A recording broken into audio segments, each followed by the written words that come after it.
ऐसी दशा आती है कि अपने आप विधि निषेध रूपी शास्त्र वचनों से जीव उपरत हो जाता है। उसको परमहंस की स्थिति कहते हैं। परमहंस हो जाने पर उसके लिए कोई बंधन नहीं होता। वो जैसे भी फिर भी परमहंस की उस स्थिति को प्राप्त करने के बाद भी जो महापुरुष हैं, उन महापुरुषों के जीवन में जो घटनाएं होती हैं, भले वो शास्त्र के बंधन से परे रहते हैं, लेकिन उनके जीवन में होने वाली घटनाएं अपने आप शास्त्रानुकूल बन जाती हैं। क्यों शास्त्रानुकूल बन जाती हैं? क्योंकि संसार के सामान्य प्राणी श्रेष्ठ महापुरुषों के आचरण को देख करके उसी का अनुकरण करते हैं। गीता में भगवान ने कहा है कि यद्यत् आचरति श्रेष्ठ तत्तद्देवेतरो जनाः सयत् प्रमाणम कुरुते लोकस्तदनुवर्तते। श्रेष्ठ पुरुष जो आचरण करते हैं, लोक उसी का अनुवर्तन करता है। तो अंतर केवल इतना होता है कि सामान्य प्राणी शास्त्र के अनुकूल चलता है, और जो परम दशा को प्राप्त हो जाते हैं, शास्त्र उनके अनुकूल चलने लगता है। वो जो करते हैं वो शास्त्र के अनुकूल ही हो जाता है। शास्त्र उनके चरित्र को व्याख्यायित कर देता है। भवन्ति विलीला विधयश्च वैदिकास् त्वदीय गंभीर मनोनुसारिणः। त्वदीय गंभीर मनोनुसारिणः, जो भगवान के अपने स्वजन हैं, उनके मन के चिंतन के अनुकूल ही शास्त्र की विधियां चलने लगती। सामान्य शब्दों में कहा जाए तो सामान्य प्राणी शास्त्र के अनुकूल चलता है, और विशेष महापुरुषों के अनुकूल शास्त्र चलता है। लेकिन ऐसे महापुरुष भी जो हैं, विधि और निषेध से जो ऊपर उठ चुके हैं, ऐसे महापुरुष भी भगवान की कथा में रमण करते हैं। नैर्गुण्यस्था रमन्ते स्म गुणानुकथने हरेः। ऐसे महापुरुष भी भगवान के गुणों का कथन और श्रवण करते हुए अपने जीवन के समय को सार्थक करते हैं। इसलिए हे राजन, मैं भी भगवान के चरित्र का ही चिंतन और कथन करता रहता हूं, और जो मैं तुम्हें सुनाने जा रहा हूं, इदं भागवतम नाम पुराणम ब्रह्म संहितम। इदं भागवतम नाम, ये भागवत नाम का जो पुराण है, ब्रह्म संहितम, ये ब्रह्म संहित है। ब्रह्म संहितम का मतलब, ब्रह्म माने परमात्मा, परमात्मा के समान है, अर्थात भगवान में और भागवत में कोई अंतर नहीं। ब्रह्म संहितम, ये जो आप सुन रहे हो, ये क्या है? बोले शब्द नहीं है, भगवान ही कानों में प्रवेश करे। ब्रह्म संहितम। और दूसरा अर्थ ये है, ये श्रीमद् भागवत महापुराण, ब्रह्म माने वेद, वेद को भी ब्रह्म कहा गया है।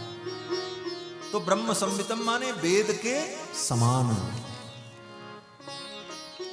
वेद की ही व्याख्या है, वेद के समतुल्य है। वेदों में जिस विषय का परम धर्म का वर्णन है, वही धर्म का वर्णन इस पुराण में भी किया गया है। इसलिए इदं भागवतम नाम पुराणम ब्रह्म संहितम अधीतवान् द्वापरादौ पितुर्द्वैपायनादहम्।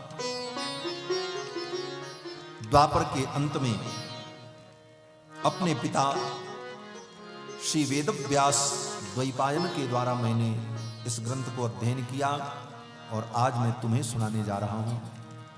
राजन, चिंता मत करो, तुम्हारे पास बहुत समय है।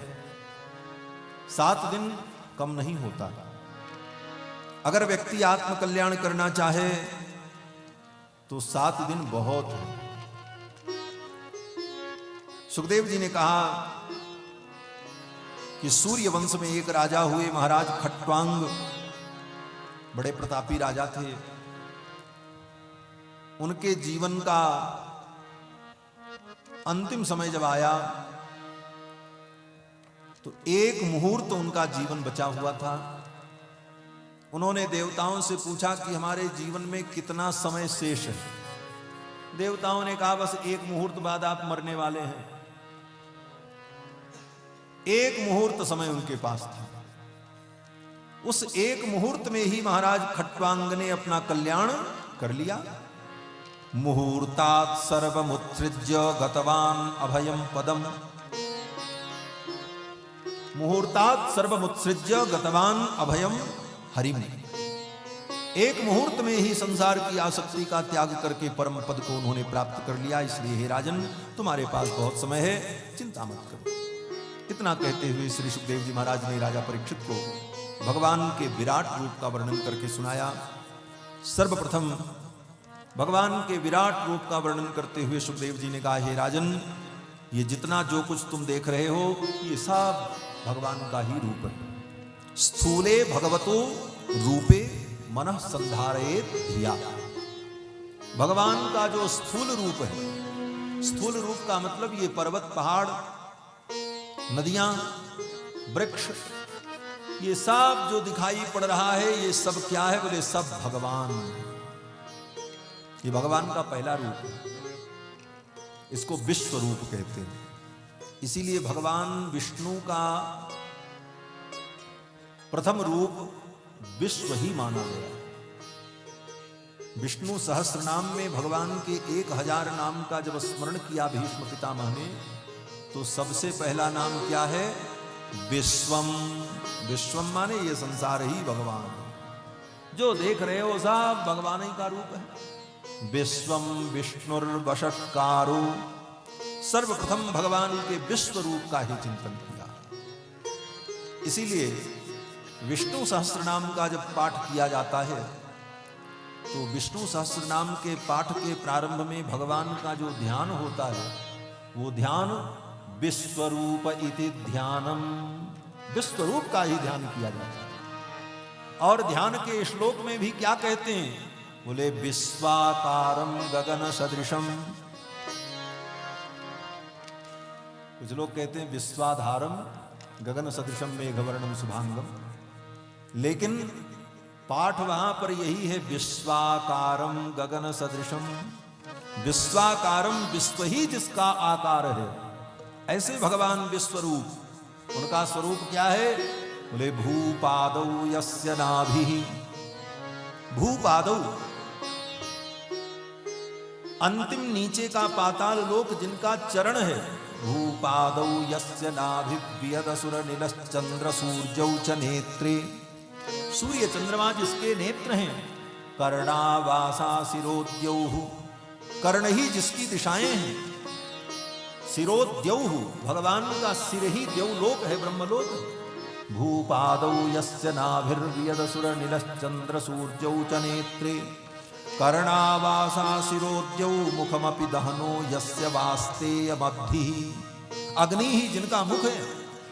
वास्तेयमब्धिः, जिनकी कुक्षी ही समुद्र है, जिनकी कोख ही समुद्र है। यस्य वास्तेयमब्धिः अंतस्थम यस्य विश्वम, जिसके अंदर ही सारा विश्व स्थित है। अंतस्थम यस्य विश्वम सुर नर खगघो भोगी गंधर्व दैत्यैः। चित्रम रम रम्यते तम त्रिभुवन वपुषम विष्णुमीशम नमामि। तम त्रिभुवन वपुषम, त्रिभुवन ही जिनका वपु है, शरीर है। तो भगवान का जो विराट रूप है, स्थूल रूप, इसमें अपने मन को लगाना चाहिए। शुरुआत यहीं से होती है, पहली सीढ़ी। महाराज भगवान का ध्यान कैसे करें? बोले भगवान का ध्यान करना बड़ा कठिन है। जिस वस्तु को एक बार कभी हम देख लेते हैं, फिर वो वस्तु हमारी आंखों के सामने न हो, तो आंख बंद करके चिंतन करते हैं, तो उस वस्तु का ध्यान होता है। ये ना ध्यान है, तो समझना व्यावहारिक बात है कि जिस वस्तु को एक बार हम देख लेते हैं, फिर वो वस्तु हमें न दिखाई पड़े, तो आंख बंद करके उसका चिंतन करें, उसको हम पहले देखें, तो वो चिंतन हमारे मस्तिष्क में आता है, वही ध्यान। तो भगवान को तो अभी तक हमने देखा ही नहीं, तो ध्यान कहां से होगा? खाली आंख बंद करने से थोड़ी ध्यान होता। लोग आंख बंद कर लिए, हमारा क्या कर रहे हो? बोले ध्यान कर रहे हैं। बोले कुछ ध्यान नहीं होगा, ऐसे ध्यान नहीं होता। ध्यान इतना सरल नहीं है। ध्यान जो है योग की 7वीं सीढ़ी है। यम नियम आसन प्राणायाम प्रत्याहार धारणा तब ध्यान। और वो ध्यान जब अखंड हो जाए तब समाधि लग जाती है। तो इतना सरल नहीं है कि आंख बंद कर लो तो ध्यान लग जाए। ये तो अलग बात है, लोग देखा देखी करते हैं। भगवान के सामने गए तो आंखें बंद कर लिया, खड़े हो गए, बोले क्या करें, बोले ध्यान कर लो। क्या ध्यान करोगे, कुछ नहीं ध्यान में आएगा। आंख बंद करोगे सामने अंधेरा हो जाएगा। यही होता, करके देख लेना। कितने लोगों को हमने देखा महाराज कपड़े से मुंह ढक लिया और बैठे हैं, चादर से मुंह ढक करके, बोले क्या, बोले ध्यान कर रहे हैं। कुछ नहीं, सब पाखंड है, नाटक है महाराज, विशुद्ध नाटक है। हमको तो ऐसा ध्यान कभी होता ही नहीं। हमारे पूज्य स्वामी जी महाराज कहते थे कि मंदिर में लोग दर्शन करने जाते हैं, तो मंदिर में जाते ही भगवान के सामने पहुंचे तो आंख बंद कर लिया, हाथ जोड़ करके खड़े। बोले क्या कर रहे हैं, बोले ध्यान कर रहे हैं। बोले क्या ध्यान कर रहे हो। अरे दर्शन करो जो करने आए हो। पूरी बाजार घूम करके चले आए, दुकान देखा, बाजार देखी, गाड़ी मोटर कार देखा, बिल्डिंग देखी, तब आंख बंद नहीं किया। और जिसको देखने के लिए आए उसके सामने आते ही आंख बंद कर लिया। ये कैसा ध्यान है तुम्हारा। तो वहां तो जाकर के भगवान के सर्वांग का दर्शन करो। भगवान का कैसा पीतांबर है, भगवान का मुकुट कैसा है, ठाकुर का श्रृंगार कैसा है, उसका दर्शन करते हुए आनंद की अनुभूति करो। लेकिन आंख बंद कर लेना कौन सा ध्यान। तो कहने का तात्पर्य कि जिस वस्तु को हमने कभी देखा है उसी वस्तु का आंख बंद करके जब हम ध्यान करेंगे तब वो ध्यान में हमारे प्रस्फुरित होगा। तो भगवान को तो हमने देखा नहीं, और देखा किसको, बोले संसार को देखा, जीवन भर यही देख रहे। इसीलिए वेद व्यास जी ने कहा, सुखदेव जी महाराज ने राजा परीक्षित को भी पहले यही विधि बताई कि संसार को जिसको तुम देख रहे हो इसी को भगवान समझ करके चिंतन करो। क्यों, बोले इसका चिंतन करोगे तो ये चिंतन स्थिर होगा, क्योंकि इसको तुमने बार बार देखा, यही बार बार दिमाग में आएगा, इसलिए इसी को भगवान के रूप में देखो। स्थूले भगवतो रूपे मनस्संधारये धिया। स्थूल रूप में भगवान का चिंतन करते हुए अपने मन को स्थिर करो। किस प्रकार से, बोले पाताल में तस्य ही पाद मूलम। अंतिम नीचे का जो पाताल लोक है वो भगवान का चरण है, ऊपर का अंतिम ब्रह्मलोक भगवान का सिर है। ये जितने बड़े बड़े पर्वत दिखाई पड़ रहे हैं ये विराट परमात्मा के शरीर की हड्डियां हैं। जितनी नदियां प्रवाहित हो रही हैं ये भगवान के शरीर की नाड़ियां हैं। और ये जितने वृक्ष पर्वत दिखाई पड़ रहे हैं, जितने तरु दिखाई पड़ रहे हैं, ये सब वृक्ष क्या हैं, बोले विराट परमात्मा की रोमावली है। और ये अनंत अनंत जीव जो सृष्टि में दिखाई पड़ रहे हैं ये क्या हैं, बोले परमात्मा के अंदर अवस्थित छोटे छोटे जीव हैं। और चारों वेद जो है परमात्मा का सिरोभाग है। दृष्टा यमः, यमराज भगवान के दांत हैं। और भगवान की ये माया जो है ये क्या है, बोले हासो जनोन्माद करी च माया। भगवान की मुस्कुराहट ही माया है। ब्रीडोत्तरोष्ठोधर एव लोभो। लज्जा ही भगवान के नीचे की ओंठ है, अधर है। ओ उत्तर ओंठ है ऊपर की, और नीचे का जो होंठ है ये लोभ है। धर्मस्तनु, धर्म ही भगवान का वक्षस्थल है। अधर्म भगवान का पृष्ठभाग है। कस्तस्य मेढ्रम, प्रजापति ब्रह्मा ही परमात्मा के मेढ्र हैं, उपस्थ हैं।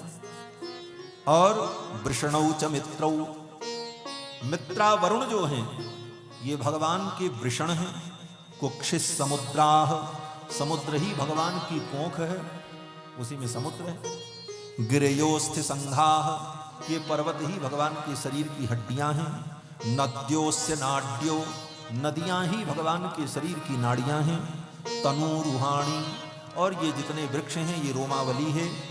इस प्रकार से अनंत वीर्य स्वसितम मातरिश्वा, ये जो हवा चल रही है जोर जोर से ये क्या है, बोले भगवान सांस ले रहे हैं, ये भगवान की श्वसन क्रिया चल रही है। गतिर्वयकर्म गुण प्रवाह ईशस्य केशान विदुरम्बुवाहान वासस्तु संध्यान कुरुवर्य भूम्नः। इस प्रकार उस विराट परमात्मा के अंदर अपने मन को अवस्थित करो और उस परमात्मा का चिंतन करो। भगवान के विराट रूप का वर्णन किया। और इस विराट रूप का वर्णन वेदों में भी प्राप्त है। वेदों में पुरुष सूक्त जो है वो भगवान के विराट रूप का ही वर्णन है। तो ये मान लो कि ये पुराण वेदों की व्याख्या है, तो ये प्रसंग जो है ये पुरुष सूक्त की ही व्याख्या, वेद की व्याख्या है ना भागवत। तो सुखदेव जी महाराज ने सर्वप्रथम पुरुष सूक्त की ही मानो व्याख्या सुना दी। ये पाताल में तस्य पाद मूलम, ये सारा प्रसंग पुरुष सूक्त की ही व्याख्या है। पुरुष सूक्त में भी यही कहा गया कि ये जो कुछ है सब परमात्मा के अंदर ही अवस्थित है। ब्राह्मण उस परमात्मा के मुख हैं, क्षत्रिय उसकी भुजाएं हैं, वैश्य उसके कटिभाग में अवस्थित हैं, शूद्र परमात्मा के चरणों में हैं, अग्नि परमात्मा का मुख है, सूर्य भगवान का नेत्र है। ये सब वेदों में बताया गया। इन सारे विषयों का वर्णन किया। इसके बाद सुखदेव जी ने राजा परीक्षित को वैराग्य का निरूपण करके सुना। देखो, जब तक संसार से वैराग्य नहीं होगा तब तक भगवान के चरणों में अनुराग नहीं होगा, क्योंकि मन एक है। अगर संसार में मन लगेगा तो भगवान में नहीं लगेगा, भगवान में लगेगा तो संसार में नहीं लगेगा। क्योंकि मन अगर दो होता तो एक संसार में भी लगा देते और एक भगवान में भी लगा देते, लेकिन मन तो एक ही। इसीलिए गोपियों ने कहा कि ऊधव मन न भये 10-20 मन तो है नहीं। उद्धव ने जब आकर के कहा कि तुम योग में अपना मन लगाओ, गोपियों ने कहा एक ही मन था, वो मनमोहन के साथ चला गया। अब दूसरा मन होता तो योग में लगा देते, लेकिन मन तो एक ही। तो कहने का तात्पर्य कि मन तो एक है, संसार में लगेगा तो भगवान में नहीं लगेगा, और भगवान में लगेगा तो संसार में नहीं लगेगा। इसलिए वैराग्य की आवश्यकता है। और वैराग्य कब होगा? बोले जब हम संसार की वस्तुओं को केवल अपने जीवन निर्वाह के लिए ही ग्रहण करेंगे, अपनी आवश्यकताओं को हम कम करेंगे और केवल जीवन धारण के लिए ही संसार की वस्तुओं का हम संग्रह करेंगे, और उतना ही संग्रह जितने से हमारा काम चल जाए, तब धीरे धीरे संसार से वैराग्य होगा उपरति। और उसके साथ साथ जब तक आत्मशुद्धि और बाह्य शुद्धि जो शास्त्र का विधान है उसका पालन नहीं करेंगे, तब तक वैराग्य नहीं है। ये जो शुद्धा शुद्धि का विवेक शास्त्रों में कहा गया है, उसका मूल कारण यही है कि जब हम बार बार शास्त्रीय नियमों का पालन करते हुए पवित्र आचरण करेंगे तो धीरे धीरे संसार से हमको वैराग्य होगा। सुखदेव जी महाराज ने राजा परीक्षित को वैराग्य का निरूपण करके बताया, और फिर अलग अलग देवताओं की उपासना से अलग अलग फल की जो प्राप्ति होती है इसका निरूपण किया।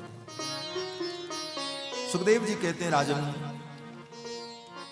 जीव की कामनाएं अनंत हैं और कामनाओं ने ही जीव को बंधन में डाल रखा है। कामना ही जीव को अज्ञानी बनाती। कामैस्तैर्हृतज्ञाना प्रपद्यन्ते अन्य देवता। कामनाओं के कारण ही अज्ञान से युक्त होकर के जीव अनेक देवताओं के पीछे भागता है। सोचता है शायद यहां जाने पर मेरा काम बन जाए, और कामनाएं व्यक्ति को इतना अज्ञानी बना देती हैं कि अपनी कामनाओं की पूर्ति के लिए व्यक्ति मुर्दे पर भी चादर चढ़ाने के लिए चला जाता है। देख ही रहे हो आप, बड़े बड़े ब्राह्मण पंडित, उत्तम कुल में उत्पन्न होने वाले लोग भी अज्ञान के परवश होकर के जाकर के उन मलेच्छों की मजार पर भी चादर चढ़ाते हैं और फूल चढ़ाते हैं, शायद हमारा काम नहीं बन जाए। कारण कि उनके जीवन में अज्ञान व्याप्त है, वो मूर्ख हैं। शास्त्र सम्मत विधि से परमात्मा के स्वरूप को वो नहीं समझ पाए हैं, इसलिए मोह के परवश होकर के अपनी कामनाओं की पूर्ति के लिए भटक रहे हैं। कामैस्तैर्हृतज्ञानाः, कामनाओं ने उनके ज्ञान का हरण कर लिया। और कामनाएं कितनी हैं? बोले अनंत है। एक कामना खत्म होती है, दूसरी उत्पन्न हो जाती है। जब तक इन कामनाओं पर नियंत्रण नहीं होगा तब तक विशुद्ध ज्ञान की उत्पत्ति नहीं हो सकती। जब तक संसार की कोई कामना शेष रहेगी तब तक परमात्म ज्ञान प्राप्त नहीं हो सकता। इसीलिए मोक्ष के पहले जो पुरुषार्थ है वो काम है। चारों पुरुषार्थ का जो क्रम बताया गया, धर्म अर्थ काम मोक्ष। धर्म अर्थ काम मोक्ष का मतलब बोले मोक्ष के पहले तक कामना रहती है, और जब तक कामना है तब तक मोक्ष नहीं। जब तक कामनाएं समाप्त नहीं होंगी तब तक परमात्मा की प्राप्ति संभव नहीं। और ये कामनाएं जीव को भटकाती रहती हैं। सुखदेव जी महाराज कहते हैं, ब्रह्म वर्चस की कामना के लिए लोग ब्रह्मणस्पति की आराधना करते हैं। इंद्रम इंद्रिय कामस्तु, इंद्रियों की कामना के लिए, इंद्रियों को स्वस्थ रखने के लिए लोग इंद्र की आराधना करते हैं। प्रजा काम प्रजापति, प्रजा की कामना के लिए, पुत्र की कामना के लिए प्रजापति की आराधना करते हैं। देवी मायाम तु श्री कामः, धन की कामना के लिए लोग माया देवी की आराधना करते हैं। इस प्रकार से अलग अलग देवताओं की लोग आराधना करते हैं। लेकिन हे राजन, मैं तुम्हें एक मार्ग बताऊं। राजा परीक्षित ने कहा बताओ। बोले देखो, अकाम सर्व कामो वा मोक्ष काम उदारधि तीव्रेण भक्ति योगेन यजेत पुरुषम परम। अकामः, अगर तुम्हारे अंदर कोई कामना नहीं है तो बहुत अच्छी बात है। और सर्व कामो वा, अगर समस्त प्रकार की कामनाएं तुम्हारे अंदर हैं तब भी चिंता मत करो। मोक्ष काम, अगर मोक्ष की भी कामना है तो चिंता मत करो, एक काम कर डालो। बोले क्या करें? बोले तीव्रेण भक्ति योगेन यजेत पुरुषम परम, एकमात्र परम पुरुष भगवान की शरणागति कर लो। क्यों? बोले कामनाओं को छोड़ पाना बड़ा कठिन है, और कामनाएं हमको अज्ञानी बनाएंगी। तो एक काम करो, कामना भी बनी रहे और भटकना भी न पड़े, ऐसा कोई उपाय ढूंढो।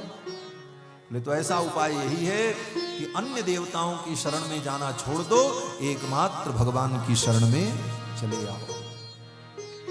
अनन्य होकर के एकमात्र भगवान के चरणों का आश्रय ले लो, फिर भगवान तुम्हारी समस्त कामनाओं को पूर्ण कर देंगे, और एक दिन भगवान तुमको निष्काम बना देंगे और फिर अपने चरणों की प्राप्ति करा देंगे। अकाम सर्व कामो वा मोक्ष काम उदारधि तीव्रेण भक्ति योगेन यजेत पुरुषम परम। और गीता में भी भगवान ने अर्जुन को बताया कि अनन्य होकर के जब मेरा चिंतन करोगे, अनन्याश्चिन्तयन्तो माम ये जना पर्युपासते तेषां नित्याभियुक्तानां योगक्षेमं वहाम्यहम्। अगर अनन्य होकर के मेरी शरण में आ गए तो मैं तुम्हारी कामनाओं को पूर्ण कर दूं। बोले इसमें कामना की बात कहाँ आ गई? बोले योगक्षेमं वहाम्यहम्, भगवान ने कहा ना। तो योगक और योगक्षेम का मतलब क्या है? योग का मतलब अप्राप्त वस्तु को प्राप्त करा देना, इसी का नाम योग है। भगवान कहते हैं जो तुमको प्राप्त नहीं हुआ है और चाह रहे हो वो हम तुमको प्राप्त करा देंगे। और क्षेम बोले जो तुम्हें प्राप्त है वो वस्तु तुम्हारी नष्ट न हो, मैं उसकी रक्षा करूंगा, ये क्षेम है। तो योगक्षेम का मतलब अप्राप्त की प्राप्ति और प्राप्ति का संरक्षण, इसी का नाम योगक्षेम है। तो भगवान ने कहा कि अनन्य होकर के मेरी शरण में आ जाओ, मैं तुम्हारी सारी कामनाओं को पूर्ण कर दूंगा। इसलिए अनेक देवताओं का आश्रय छोड़कर एकमात्र भगवान का आश्रय ग्रहण करना चाहिए। ये बात सुखदेव जी ने राजा परीक्षित को बताई, और फिर भगवत भक्ति की महिमा बताते हुए श्री सुखदेव जी महाराज ने राजा परीक्षित को सृष्टि के क्रम का वर्णन करके सुनाया। और इस क्रम में पहले भगवान के अवतार का संक्षिप्त वर्णन किया। श्रीमद् भागवत महापुराण के द्वितीय स्कंद के 7वें अध्याय में भगवान के 24 अवतार का संक्षेप में वर्णन किया, और इसके बाद सृष्टि के क्रम का वर्णन करते सृष्टि के क्रम का वर्णन करते हुए सुखदेव जी महाराज कहते हैं, हे राजन, भगवान प्रलय काल में संपूर्ण सृष्टि को अपने अंदर समाहित कर लेते हैं। ये संपूर्ण सृष्टि भगवान में ही प्रवेश कर जाती है। किस रूप में? बोले सूक्ष्म रूप में। सृष्टि में है क्या? बोले केवल दो वस्तुएं हैं, एक तो जीवात्मा और दूसरा माया प्रकृति। दो ही तत्व है। ये जितना कुछ दिखाई पड़ रहा है, पृथ्वी जल तेज वायु आकाश अनंत अनंत ब्रह्मांड, ये सब प्रकृति है। और इस प्रकृति के अंदर जो अनेकानेक योनियों में भ्रमण करने वाले प्राणी हैं, ये जीव है। तो दो ही तत्व है, जीव और प्रकृति। और तीसरा कौन है? बोले परमात्मा। बस तीन ही तत्व हैं। इसी को तत्वत्रय कहा जाता है। तत्वत्रय ही वैष्णव सिद्धांत है।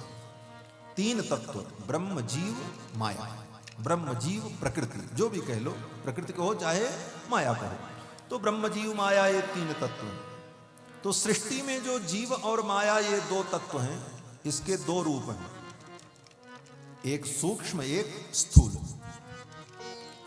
तो ये प्रकट रूप में जब दिखता है तब तो स्थूल रूप में, और प्रलय काल में, बोले प्रलय काल में ये सूक्ष्म होकर के भगवान के अंदर प्रवेश कर जाता है, रहता भगवान में ही। सृष्टि काल में भी ये संपूर्ण सृष्टि भगवान के अंदर ही है, और प्रलय काल में भी ये संपूर्ण सृष्टि भगवान के अंदर ही रहेगी। अंतर केवल इतना होगा कि सृष्टि के काल में ये स्थूल रूप में रहती है और प्रलय काल में ये सूक्ष्म रूप में। दोनों काल में परमात्मा चिद चिद विशिष्ट रहता है। चिद माने जीव, अचिद माने माया। तो चिद चिद माने जीव और माया, इन दोनों से विशिष्ट परमात्मा ही विशिष्टाद्वैत, इसी को विशिष्टाद्वैत सिद्धांत कहा गया। तो सूक्ष्म चिद चिद विशिष्ट परमात्मा कारण है, और स्थूल चिद चिद विशिष्ट परमात्मा ही कार्य है। अर्थात भगवान ही सृष्टि के कारण भी हैं और कार्य भी हैं। स्थूल चिद चिद विशिष्ट परमात्मा कार्य रूप है, और सूक्ष्म चिद चिद विशिष्ट परमात्मा कारण रूप है। ऐसे भगवान प्रलय काल में अपने अंदर पड़ी हुई संपूर्ण सृष्टि को, जो सूक्ष्म रूप में पड़ी है, उसको स्थूल रूप में प्रकट करने का संकल्प करते हैं। क्या संकल्प करते हैं भगवान? बोले एको हम बहुश्याम, मैं एक हूं बहुत हो जाऊं। ये संकल्प जब भगवान करते हैं तो भगवान के इस संकल्प से ही भगवान की नाभि से एक कमल प्रकट होता है। उस कमल के ऊपर ब्रह्मा जी प्रकट होते हैं भगवान के संकल्प मात्र से। और वो जो कमल प्रकट होता है, वो कमल कितना बड़ा है? वो छोटा मोटा कमल नहीं महाराज। ये संपूर्ण सृष्टि में जो ये सब लोक हैं, 14 भुवन, ये सब उसी कमल में ही, उसकी जितनी पंखुड़ियां हैं उन्हीं में सब अनंत अनंत लोक हैं। इतना विशाल कमल है महाराज। उसी में ब्रह्मा जी प्रकट होते हैं। ब्रह्मा जी के उस कमलासन में, कमल के उस आसन में ही अनंत अनंत लोकों की परिकल्पना है। वो सारे लोक सब उसी कमल के पत्तों में ही अवस्थित है मानो। वो कमल ही ब्रह्मांड के रूप में। और उस कमल पर ब्रह्मा जी महाराज जब प्रकट होते हैं तो ब्रह्मा जी अपने अगल बगल देखते हैं, चारों तरफ शून्य आकाश ही दिखता है। जिधर ब्रह्मा जी ने देखा उधर मुंह प्रकट हो गया। सामने तो था ही।